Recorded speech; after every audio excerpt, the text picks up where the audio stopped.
Welcome to Solum 2.0 training video number 12. In this video, we're going to learn how to configure the roles and user permissions for each user that is set up on your system. We're going to also show you how to add users and change their configuration. To do this, we start with the Tools menu on the main screen and click on the Roles button to configure the roles first of all. Now once you've configured the roles, you won't have to come back here again very often. But you need to do this for every system at least once. In this case, the admin role can't be changed. It already has all the privileges. But there's a few default roles here: cashier, front staff, manager, and other roles can be added by using the plus sign. Let's set up the cashier role. So we're going to select cashier and click the traffic light button to add or change the permissions for this role. We see here each item that's checked is a privilege that this role already includes. On the POS part of the system, everything has already been selected, which is probably good for most cashiers. Shipping, well, whether you want to or not is up to you. In some cases, you may not want your cashiers to be able to do anything on the shipping things, especially not unship shipment. So you may want to adjust that. Do you want your cashiers to look at inventory? Well, once again, this is up to you. Accounting, most cashiers need to be able to open the cashier and probably be able to add float and close the cashier at the end of the day. But you may not want them to edit the entries or even view the entries manager. Those are a couple of things that should only be done by management or admin.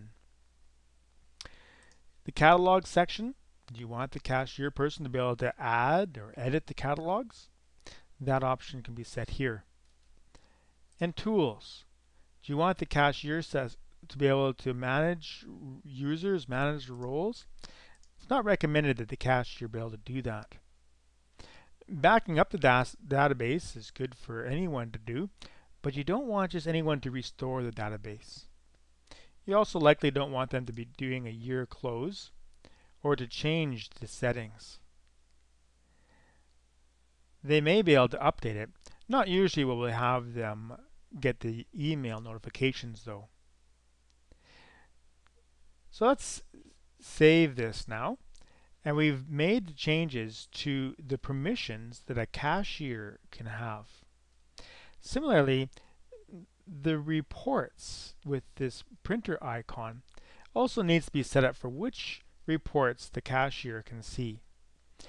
On this list, it shows on the left-hand side all the reports that are available that are not yet assigned to the cashier. On the right-hand side, it shows the reports that are assigned. So far in this case, none of the reports have been assigned for the cashier to see. But we want them to see some reports, especially the daily total, so that they can do the reconcile at the end of the day. There may be a few other reports that they can see, such as orders. Maybe they need to look up an order. And so let's give them the order reports at least. The other reports are up to you as to which ones you want them to see. Maybe the customer statement would be another one for the cashier to look into. Once we've added the reports we want the cashier to see, we click the close button to close that. But now remember, so far we've only set the roles permission for the cashier. This is not yet linked to any specific user. Let's now go to the user section and see how we do that. Back to the Tools menu, notice the users. We already have a few users set up here. Let's look at Joe. What kind of roles does Joel have?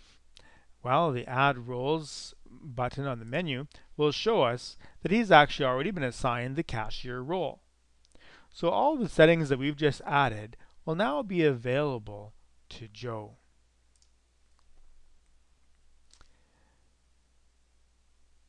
Now let's see what we do to add a new user.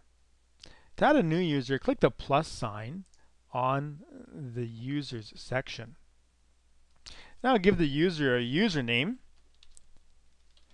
and a password. Most passwords should just be numeric so that they can easily log in with the numeric keypad on the screen. Confirm the password. Give him his email address. And he might provide a question to help recover a lost password. This question is a very important part of the security of your system. So make it a good question that only Bob, in this case, will know. What year were you born? Bob? Bob types in the year he was born.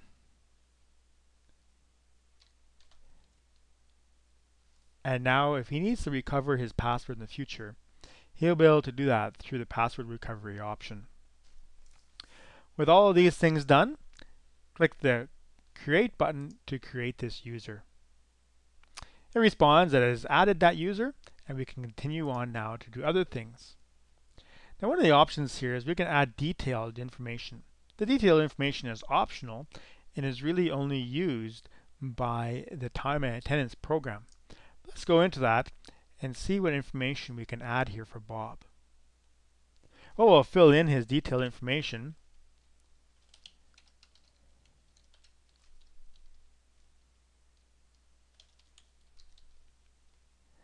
We can put in his birth date if you like. We noted earlier he was born back in 19.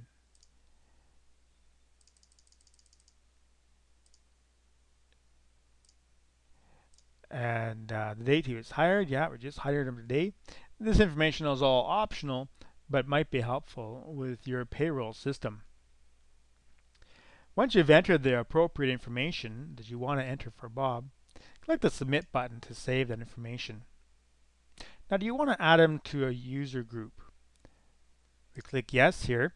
We're going to assign him to be a cashier user. It might be something else, front staff, manager, whatever.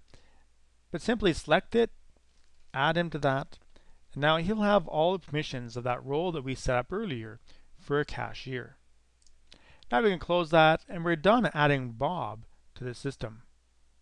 His email's there, he's on here, and we go back to the front page and we see that he's listed now as one of our employees, and he can log in and log out, or punch in and punch out in the time management system. So that's how you add roles and users to the Solum 2.0 POR system.